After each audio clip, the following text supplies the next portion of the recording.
Bismillahirrahmanirrahim. Assalamualaikum warahmatullahi wabarakatuh. Pemirsa yang dirahmati Allah, marilah kita simak ceramah dari Buya Ar-Raziyatin dengan tema Akhir Zaman di Depan Kita. Sebelumnya marilah kita berselawat terlebih dahulu. Allahumma sholli ala Sayyidina Muhammad wa ala ali Sayyidina Muhammad. Selamat menyaksikan. Hadis yang dia sebutkan yang pertama kali, hadis dari Imam Bukhari dan Muslim, bahwa Nabi SAW dikatakan oleh Anas bin Malik, Nabi bersabda, "Thalathun man kunna fihi wajada bihinna halawatul iman." 3 hal mahar orang mendapatkan manisnya iman. Ini Bapak Ibu, kenapa orang beragama itu tegang? Karena dia tidak merasakan manisnya iman. Yang dia tahu iman itu ancaman. Iman itu ancaman. Coba kita lihat. Apa kata Nabi SAW? Ayyakunallahu wa rasuluhu ahabba ilaihi mimma siwahuma. Allah dan Rasul lebih dia cintai daripada selain Allah dan Rasul. Mungkinkah kita mencintai sesuatu yang kita nggak kenal? Mungkin nggak? Berarti mencintai Allah, syarat cinta apa? Kenal. Kalau nggak namanya simpatisan. Hari ini tuh banyak simpatisan Tuhan, bukan pencinta Allah. Kalau kita sudah cinta dengan pasangan, kita berkorban untuk dia, benar nggak? Dan kita tidak merasa berkorban. Yang punya istri, suami-suami ini yang bekerja, menafkahi istri beban atau kebahagiaan. Ya, ibu-ibu mungkin juga tidak wajib bekerja, tapi ingin bantu suaminya. Terbebani atau malah senang? Mungkin sebagian malah senang ya, itu bantu suami misalnya gitu. Padahal tidak wajib. Orang kalau udah cinta, hukum formal itu tidak berlaku bagi dia. Ya, hukum formal bukan hukum syariat. Jangan salah dengar ya. Wahai yuhibbal mar'a la yuhibbuhu illallah. Tidak mencintai seseorang kecuali karena Allah. Kita disuruh mencintai pemimpin dan ulama. Disuruh Pak. Ciri-ciri kiamat sudah dekat, pemimpinnya dibenci. Tinggal pilih, mencintai pemimpin atau tidak. Oh, saya nggak suka sepakatannya. Emang semua hal yang kita berbeda pandangan terus kita harus benci? Makanya Imam Al-Baihaqi punya guru namanya Al-Imam Abdurrahman As-Sulami, seorang ahli hadis, ahli tafsir, dan juga mursyid Thariqah Sufiyah. Dia punya guru namanya Abu Ali Ad-Daqqaq. Apa kata dia? Wahai Tuan Syekh, saya sedang bingung. Tapi saya punya pandangan. Ya, dalam kitab ini lebih sederhana. Abu Ali Ad-Daqqaq yang kasih pertanyaan, wahai Sulami, lebih mulia zikir atau fikir? Mana lebih mulia Pak? Anggap aja nih Abu Ali Ad-Daqqaq lagi ngasih pertanyaan sama Sulami jamaah Sunda Kelapa. Mana yang lebih afdal, zikir atau fikir? Zikir. Dapat bocoran dari mana?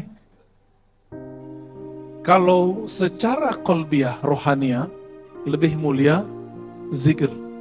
Maka orang berzikir, walaupun beda pikiran, dia tetap cinta dan mendoakan. Jangan dikira saya tidak banyak berbeda pandangan dengan semua pemimpin di negeri ini. Tapi setiap hari kita doakan mereka. Karena kalau mereka baik, negara ini baik. Pilih, mendoakan laknat atau melaknat pemimpin atau mendoakan pemimpin. Ini saya bukan bazar loh Pak ya. Saya seorang ahlus sunnah, dalam akidah ahlus sunnah wajib mendoakan pemimpin. Paham? Ya. Kalau buzzer punya YouTube dia, saya nggak punya YouTube. YouTube itu bikin-bikinan murid aja itu. Teman-teman kita khidmat bikin murid, ya kayak di sini. Emang saya suruh bikin YouTube Pak? Enggak. Karena saya tidak cari viral. Bagi saya ceritakanlah zat yang viral, yaitu Rasulullah SAW. Itu aja. Maka kita dicaci maki orang. Saya ini dituduh piaraan negara, piaraan yang ngomong alumni kita sendiri. Betapa teganya dia, padahal dia ngajar kitab juga, ngajar hadis juga. Karena dia pakai fikir, nggak pakai Cuma beda faham, lalu kemudian menganggap orang berbeda itu musuh. Disitulah zikir lebih afdol daripada fikir. Ya. Jadi mulai hari ini coba, kalau orang beda fikrah, pikiran sama kita, zikir kita jangan beda sama dia. Kenapa? Salah satu doa mustajab, nggak mesti Bapak ini jadi wali Syekh Abdul Qadir Jilani, Bahauddin Naqsyabandi, Syazili, itu ketinggian. Doa mustajab itu cukup mendoakan orang yang seiman, walaupun beda paham. Dan orang yang paling seiman hari ini, yang paling masyhur di negeri ini, ya pemimpin negeri ini. Ya, oleh karenanya, ini mohon maaf, Malaysia, Brunei, di setiap khutbahnya doain pemimpin nggak? Doain pemimpin. Indonesia melaknat pemimpinnya. Dan Nabi mengatakan dalam hadis Muslim, di akhir zaman, pemimpin itu dibenci dan dilaknat. Sebagaimana pemimpin yang melaknat rakyatnya dan membenci rakyatnya. Itu tanda-tanda akhir zaman. Mau menangguhkan akhir zaman? Kita tangguh Pak akhir zaman. Gimana caranya? Doakan pemimpin. Doakan mereka, supaya Allah ilhamkan amanah di kolbunya. Amanah cinta di kolbunya. Ada yang netes. Masih ingat 7 kelompok yang dinaungi oleh Allah dengan naungan yang tidak ada yang dapat naungan di akhir zaman, di akhirat kecuali mereka. Nomor satunya ahli zikir atau pemimpin. Pemimpin yang adil. Kita doakan pemimpin kita adil. Amin ya rabbal alamin. Move on lah, jangan bahas ijazah palsu lagi lah. Ya, malas dengar beritanya ya. Yang ketiga, ayakraha ya'uda fil kufri. Dia benci, malas kembali kepada kekufuran, sebagaimana dia tidak suka dilempar kepada api atau neraka. Jadi kalau diajak ke maksiat lagi, itu dia kayak jijik gitu. Bukan jijik sama orangnya, jijik sama perbuatan dia sendiri. Nah, ini hijrah syaitan, hati-hati. Hijrah syaitan, dia ketika ngaji jadi soleh, dia benci sama kawan-kawan dia. Itu mereka yang menyesatkan aku itu. Aku gak mau balik ke mereka. Nah, ada yang begitu? Oh, artis banyak yang begitu. Makanya jangan jadi ustadz dulu, jadi artis saja ya. Apalagi mu'alaf. Udah 7 tahun masih ngaku mu'alaf. Berarti sahabat Nabi mu'alaf semua dong. Ya, betul gak? Sahabat Nabi mu'alaf semua Pak. Adakah mereka ngaku mu'alaf? Gak ada. Maka ngaku mu'alaf itu bid'ah. Ya, jadi kalau ada yang ngaku mu'alaf bilang ente bid'ah gitu aja. Nabi gak ada mu'alaf-mu'alafan. Semua sahabat itu mu'alaf. Apa arti mu'alaf? Wal mu'allafati kulubuhum.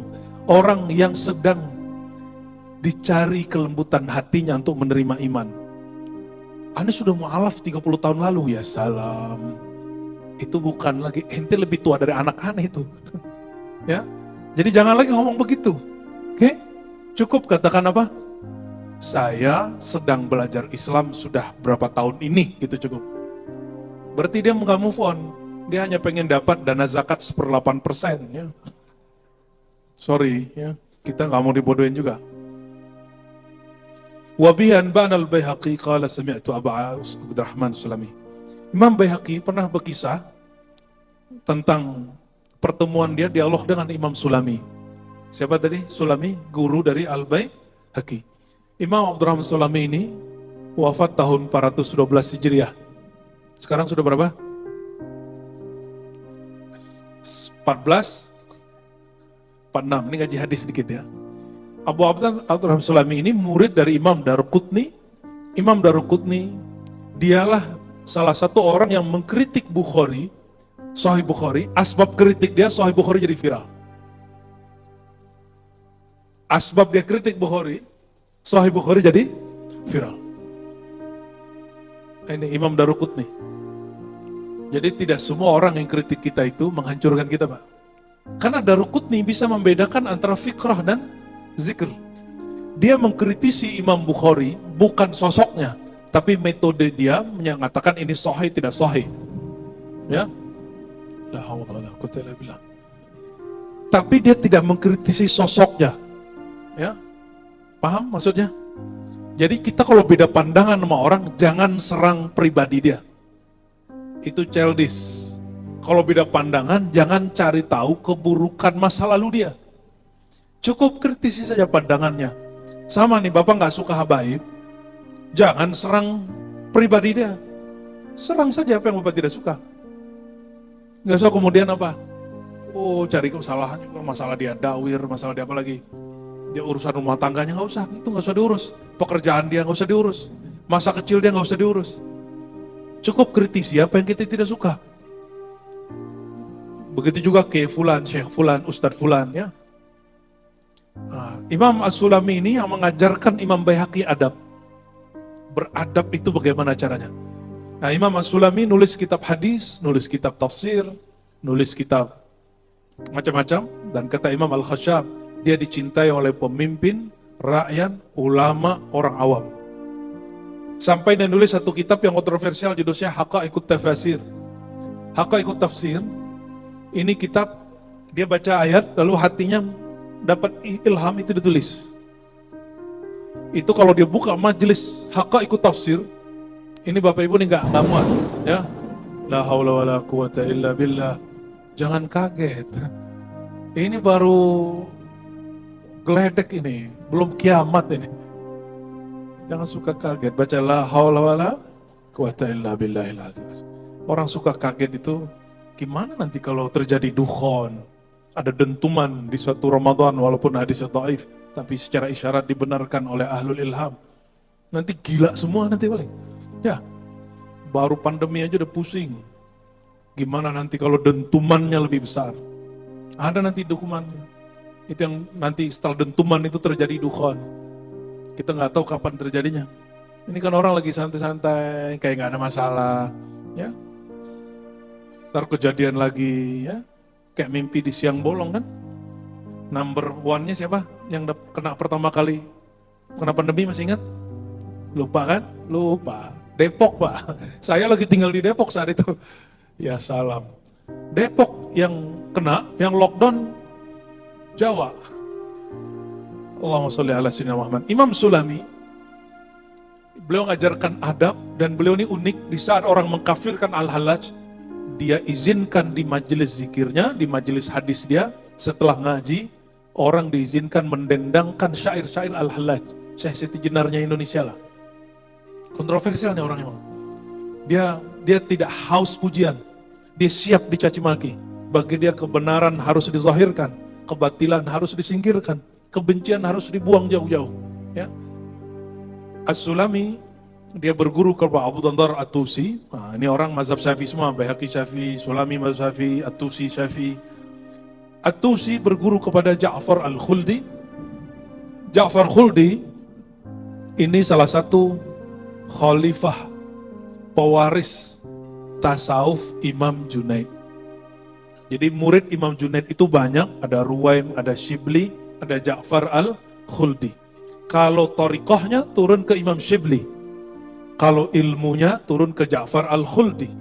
Kalau bab akidahnya turun ke Imam Ruwaim. Itulah jadi akidah Asy'ariyah. Ya. Paham maksudnya? Nah, insya Allah kami November ini ya. Ini nggak tahu masih ada kuat atau baru 2 minggu sudah hampir full. Oh, insya Allah kita ziarah ke Baghdad. Syekh Abdul Qadir Jilani salah satunya adalah Imam Junaid dan murid-muridnya, termasuk Ja'far Al-Khuldi ini. Ya. Insya Allah. Ini Al-Baihaqi orang Iran, Sulami orang Iran, dia berguru kepada orang Tus kampung Imam Ghazali. Orang Tus berguru kepada Ja'far Khuldi orang Irak. Orang Irak ini tepatnya di Baghdad mengatakan, Sami'tul Junaid, aku mendengar Imam Junaid, Imam Baghdad, Kutub Al-Ghaus di zamannya, berkata, qala rajul li Saris Sakti. Ada orang bertanya kepada guruku Saris Sakti. Saris Sakti ini sezaman dengan Imam Ahmad bin Hanbal, pendiri mazhab Hanbali. Ya, apa kata orang ini? Kaifa anta? Bagaimana keadaan hatimu wahai Tuan Syekh? Orang ini sebenarnya Junaid itu sendiri. Junaid ini yang nanya ya. Nah, Bapak kalau punya talqin zikir, Bapak Ibu, zikir itu ditalqin, dibimbing sama guru. Itu silsilahnya lewat orang ini. Junaid, Saris Sakti, Sarasakti punya guru namanya Ma'ruf Qarqi, Daud Ta'i, Hubayb Al-Jami, Hasan Al-Basri, Sayyidina Ali. Ada jalur habaib juga, bukan habaib, asyraf kita sebutnya. Apa jawaban beliau? Jawaban Imam Saris Sakti, orang yang jarang sekali tidur malam hari. Ngapain dia? Kalau bapak ibu ini kalau nggak tidur malam hari ngapain? Main YouTube, nonton Netflix. Apa jawaban beliau? Apa kondisi hatimu wahai Tuan Syekh? Jawaban dia, man lam yabit wal hubbu hasfu fuadih. Siapa yang tidak tidur malam hari, wal hubbu hasfu fuadih, sedangkan cinta memenuhi fuadnya, kolbunya. Maksudnya dia tidur tapi kolbunya belum penuh cinta kepada Allah. Nggak punya wirid, nggak punya amal. Lam yadri kaifa tufattatul akbat. Orang ini tidak tahu bagaimana sakitnya orang punya liver. Ini kabar buruk tapi kabar baik. Orang pertama kali coba punya wirid malam hari, livernya akan terganggu, Pak.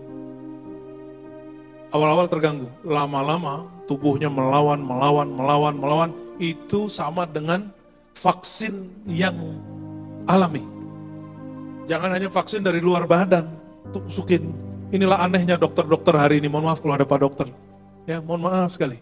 Kita ini kalau ada orang, wah ini vaksin nih, dimasukkan sesuatu yang di luar diri ke dalam badan, betul nggak?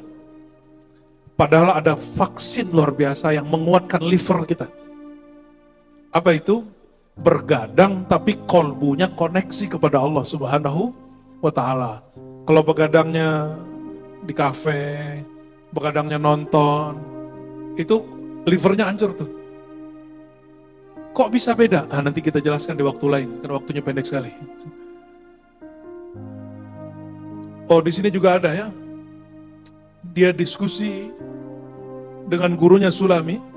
Sulami cerita dari Abu Nadhar, dari At-Tusi, tapi bukan dari Junaid. Pernah dengar Rabi'atul Adawiyah? Nah, ini sanad dia ke Rabi'ah. Jadi Rabi'ah ini juga mengajarkan ilmu dan ada torikohnya, Pak. Torikotul Hub namanya. Ini sanad dia kepada Al-Waliyah Al-Azimah Rabi'ah.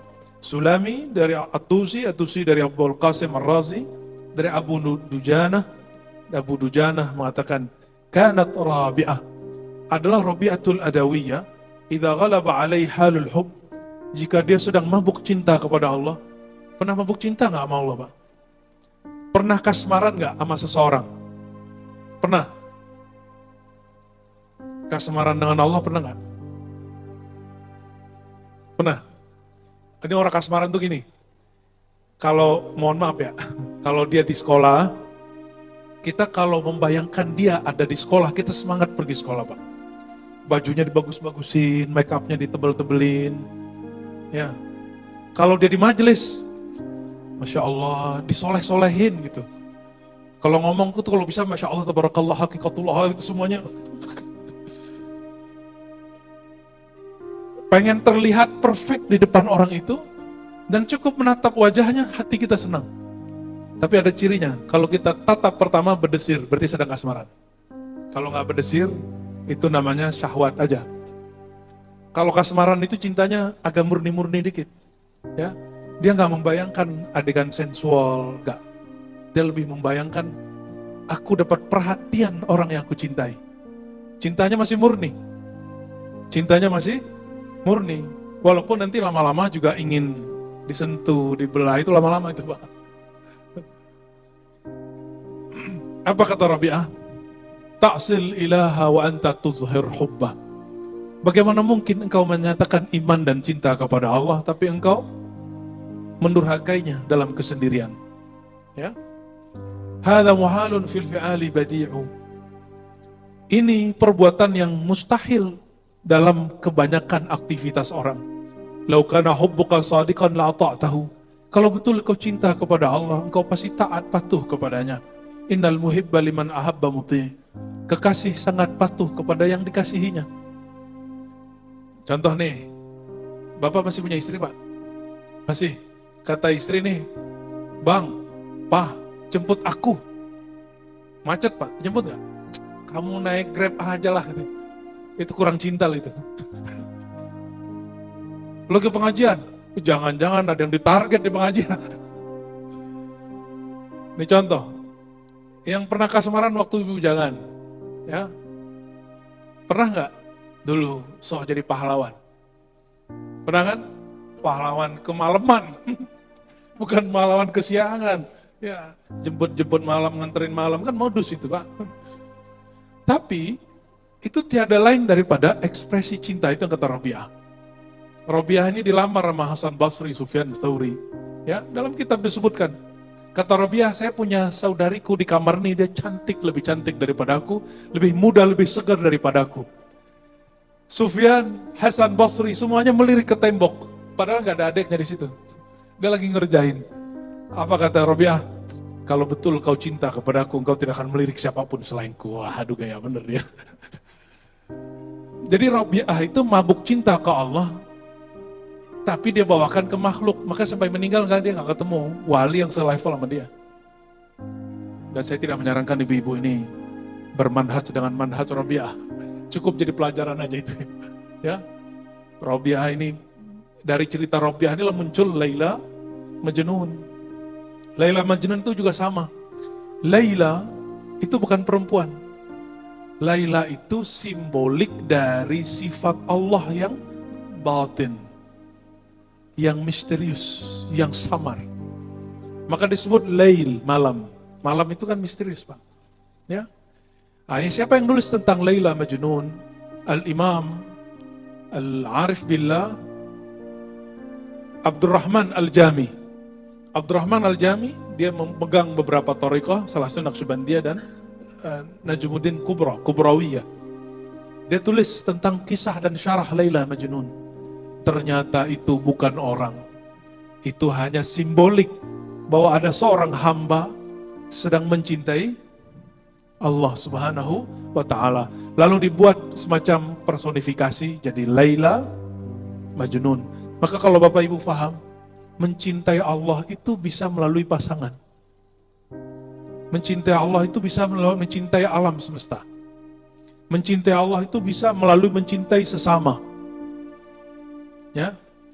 Oleh karenanya Allah mengatakan wa min ayatihi, di antara ayat-ayatnya tuh, hati-hati. Apa mana ayat? Mana-mana saja yang terkoneksi kepadanya. Apa itu? Dia menciptakan dari bangsamu pasanganmu. Berarti kalau ingin mengenal Allah, punyalah pasangan. Yang jomblo-jomblo, walaupun sudah berumur, Pak, saya anjurkan menikah lagi. Serius. Imam Ahmad bin Hanbal mengatakan, aku diberitahu Allah nih, umurku 7 hari atau 10 hari lagi. Istriku meninggal atau cerai, aku nikah lagi katanya. Karena aku malu berjumpa dengan Allah, tidak punya pasangan, tidak mengamalkan sunnah Nabi Muhammad SAW. Kalau ibu lain cerita Bu ya. Ini bapak-bapak. Walaupun dia tidak gauli, hanya status. Hanya apa? Status. Tapi dinafkahi Pak. Lalu apa kata Allah? Wa ja'ala bainakum mawaddatan wa rahmah. Dan Allah jadikan antara kamu dan pasanganmu mawaddah wa rahmah. Mawaddah wa rahmah itu bukan makhluk. Itu sifat Allah. Sifat Allah bukan makhluk. Sifat Allah ada pada zat Allah. Sesuatu yang ada pada zatnya bukan makhluk. Jadi kalau ingin mendekat kepada Allah, menikah Pak. Ya, maka Allah akan ciptakan nur kedekatan namanya mawaddah warahmah. Sama-sama berarti sayang, bedanya mawaddah itu leburnya cintaku dalam cintamu. Mawaddah itu beda dengan mahabbah. Kalau mahabbah ini ada mahabbah syahwat. Kalau mahabbah syahwat, kita maunya dia turut kita. Kau takluk kepadaku. Nah ini yang suami-suami yang baru hijrah nih, saya nih suami, istri wajib taat kepadaku. Baru juga ngaji, udah nyuruh-nyuruh istrinya macam-macam. Istri yang soleha gak perlu diajarin tuh, paham sendirilah ya. Bukan begitu, agama itu bukan pembenaran ketiranian laki-laki, enggak. Justru mawaddah warahmah. Mawaddah itu merasakan yang dirasakan dia. Lebur rasa kita dalam rasa dia. Tapi ini bukan rasa syahwat terbirahi tapi rasa rohani. Ya, mawaddah ini sifat Allah, kaitannya dengan kemurnian. Kita nggak tega ngelihat pasangan kita kemudian lupa kepada Allah. Jadi malam-malam jangan hanya sholat tahajud sendiri. Habis kita sholat bangunin pelan-pelan. Kalau nggak bangun jangan bilang munafik kamu gitu ya. Pasangan nih susah diajak untuk mengenal Allah. Jangan bilang dasar bodoh. Nggak begitu. Mawaddah itu apa? Dibimbing dia. Ya, walaupun sesekali emosi, balik lagi, minta maaf lagi. Begitu. Itu mawaddah. Orang yang mawaddah, dia akan buka pintu maaf tanpa batas. Kalau ente mahabbah belum tentu. Ya, orang mahabbah ini kadang mahabbah ego. Mahabbah ego itu dia memandang dirinya sebagai objek yang dicinta. Kalau mawaddah, egonya lebur dalam egonya Allah Subhanahu wa Ta'ala. Ya, semoga rumah tiga kita sampai ke makom itu ya. Dari mawaddah terpancarlah nama Allah, namanya Al-Wadud. Al-Wadud, yang maha ibah, yang maha empati. Ini sudah di atas cinta syahwat. Ini sudah cinta rohani. Ya. Lalu warahmah. Rahmah itu hembusan kasih sayang Allah. Rahmah itulah inti dari dua nama Allah, Rahman dan Rahim. Apa bedanya Rahman dan Rahim? Itu bersumber dari rahmah itu sendiri. Rahmah itu kasih sayang Allah yang mencakup semua makhluknya tanpa batas. Ya. Tapi di dalam cintanya itu ada yang dia rahasiakan. Yang tanpa batas itu namanya Rahman, yang dia rahasiakan namanya Rahim. Itu perbedaan. Bismillahirrahmanirrahim. Maka Rahman, kasih sayang Allah mencakup mukmin, kafir, hewan, binatang, tumbuhan, semuanya dapat percikan hembusan rahmannya Allah Subhanahu wa Ta'ala. Sedangkan Rahim khusus untuk para nabi, para wali, kekasih-kekasih Allah. Kalau orang mukmin biasa, ahli ibadah biasa cuma dapat Rahman. Surganya surga syahwat nanti. Ya, makan, minum, kawin gitu aja dari surga. Tapi kalau dapat Rahim, Allah undang. Ya ayyatuhan nafsul mutmainnah, wahai jiwa yang sudah damai tenang, yang sudah punya visi cinta, irji'i, pulanglah kepada Rabbmu, pemilikmu. Kenapa Allah menyebut pulang? Bukan datang. Izhabi, bukan. Fa'ti, bukan. Irji'i. Nah, apa rahasianya? Dan lafaznya irji'i ila rabbik, bukan ila ilahik. Apa makna Rabb dalam bahasa Arab? Rabb itu pemilik. Rabbul bait, pemilik rumah. Rabbus sayyarah, pemilik mobil. Jadi kalau dalam bahasa Arab kita sering menyebut sahibul bait. Kalau bahasa Arab yang fusha ada lagi istilahnya Rabbul bait. Rabb, pemilik al-bait. Ya. Jadi disuruh pulang kepada pemilik, disuruh pulang kepada sumber. Pulang kampung, seneng gak pulang kampung? Cinta gak? Rindu gak? Maka wajib belajar tentang kampung kita ya. Fadhal, azan, silakan. Bab yang ke-10 dari kitab Syu'abul Iman, cabang-cabang iman, yang diwariskan oleh Imam Ahlus Sunnah. Dia pakar hadis, pakar akidah Ahlus Sunnah. Dia punya kitab judulnya Al-I'tiqad, dan dia juga pakar tasawuf. Nah, kita beruntung. Jadi kalau belajar Islam itu, agama ini jangan hanya sepotong-sepotong. Ada bab amal zahirnya, al-Islam, amal tersembunyinya, batinnya yaitu iman, amal sirnya yaitu ihsan. Ya, kemudian melahirkan ilmu al-Islam melahirkan fikih, iman melahirkan akidah, al-ihsan melahirkan ilmu tasawuf. Dan beliau mengatakan apa? Bahwa percaya bahwa iman kepada Allah itu wajib, itu salah satu cabang dari iman. Jadi cabang iman yang beliau tulis itu lebih dari 70. Cabang ke-10 dari iman adalah al-hubbu fillah. Mencintai Allah dan mencintai karena Allah. Dan disebutkan ini sebagai hadis penutup ya. Sayyidina Muhammad SAW mengkhabarkan nanti di hari kiamat ada sekelompok orang dia tidak kenal hisab, mizan, sirat. Apa? Hisab diperiksa, mizan ditimbang. Jadi nggak sempat disidik, nggak sempat disidang, nggak sempat ditarik-tarik pakai baju oranye gitu, nggak sempat dibawa ke jeruji, nggak sempat dibawa ke penjara namanya neraka, nggak pernah melalui sirat. Sirat itu jangan dibayangkan rambut tipis. Sirat itu seperti naik gunung tapi ujungnya tipis. Ya, kenapa? Di bawahnya disebutkan oleh Nabi banyak sekali raksasa-raksasa duri. Jadi kalau kita kepleset dikit, durinya udah nyantol ke paha, ke badan, ada yang ke kepala, ada yang ke muka, ya. Dan hadisnya sahih. Gentingnya seperti rambut dibelah 7, itu bahasa majazi, ya. Tapi bagi sebagian orang dia lihat seperti lapangan bola. Bagi sebagian orang yang dia temui seperti apa? Seperti jembatan kecil. Jadi itu sangat subjektif sekali, tergantung perjalanan rohani dia di dunia. Mohon maaf, Bapak Ibu maksiat hari ini, maka dia paralel dengan alam di sana. Di detik ini, di detik yang sama di sana, nanti kita akan melihat sirat kita tipis. Seperti itu, ya. Di detik yang sama saat ditimbang, timbangan kita bermasalah. Jadi alam ini paralel semua. Jadi istilah alam paralel itu bukan istilah orang-orang ilmuwan hari ini. Itu sudah ada dalam hadis Nabi Muhammad SAW. Beliau mengatakan di Sahih Bukhari, surga neraka itu sedekat kamu dan tali sandalmu itu terompahmu. Jika engkau memilih surga, engkau sedang melangkah dengan kaki kananmu. Jika engkau memilih amal maksiat, kufur, khianat, engkau sedang melangkah dengan kaki kiri. Jadi surga sama neraka itu sedekat itu dan semudah itu. Jadi tidak benar masuk surga susah, masuk surga mudah. Sebagaimana masuk neraka juga mudah.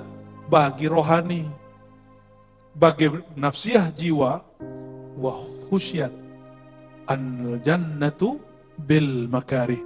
Sorga Allah liputin dengan sesuatu yang dibenci oleh nafsiyah.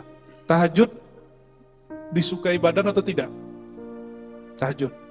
Berbagi uang disukai badan atau tidak? Tapi rohani kita suka nggak? Rohani kita suka. Ini ciri-ciri Bapak Ibu. Kita ini sudah menjadi makhluk rohani yang memimpin atau masih makhluk jasmani yang memimpin? Yang mana ini? Nah, ini kata guru kami, ya. Kata ada ayat wa kunu rabbaniyin. Jadilah kamu hamba yang rabbani. Kenapa? Ada orang hanya menjadi insan basyari. Insan manusia yang mirip dengan hewan. Tapi ada orang yang kedua insan qalbiyah nuraniyah. Insan cahaya, ini soleh, taat. Tapi perintahnya di Quran, wa kunu rabbaniyin. Mesti jadi dimensi rohani. Ahlu rohani ini belajar yang kecil sebelum besar. Belajar hal-hal yang sederhana sebelum yang berat. Mereka memulai dari rohani, mereka mulai dari yang kecil-kecil sehingga dia cinta kepada Allah Subhanahu wa Ta'ala. Oleh karenanya, saya pun mengajak malam ini, jalan cinta itu disebut jalan Rabbani. Tapi banyak orang klaim hari ini Rabbani. Bukan itu. Yang digelari Imam Rabbani sejak dahulu sampai hari ini, yang betul-betul mutlak baru seorang Syekh Abdul Qadir Jilani, Kutub Rabbani. Selebihnya hanya cabang-cabang dari nama beliau karena mengikuti jalan beliau. Sebelumnya beliau mengikuti jalan Imam Junaid, Imam Abu Yazid. Sebelumnya mengikuti Imam Hasan Al-Basri, Sayyidina Ali, Abu Bakar Siddiq. Tapi setelahnya yang mutlak hanya Syekh Abdul Qadir Al-Jilani, orang yang fana fi hubbillah. Mereka ini yang fana fi hubbillah, Allah lemparkan, ya, Allah hantarkan ke hadapan surganya tanpa kenal apa hisab, apa itu mizan, apa itu sirat, tahu di depan surganya. Jadi tanya orang, kamu tadi diperiksa nggak? Enggak. Ya. Dan mereka dicemburui oleh para nabi dan para wali. Semoga kita termasuk bagian mereka. Maka malam ini buang semua kebencian di kolbu, cintai makhluk Allah dalam nama Allah Subhanahu wa Ta'ala.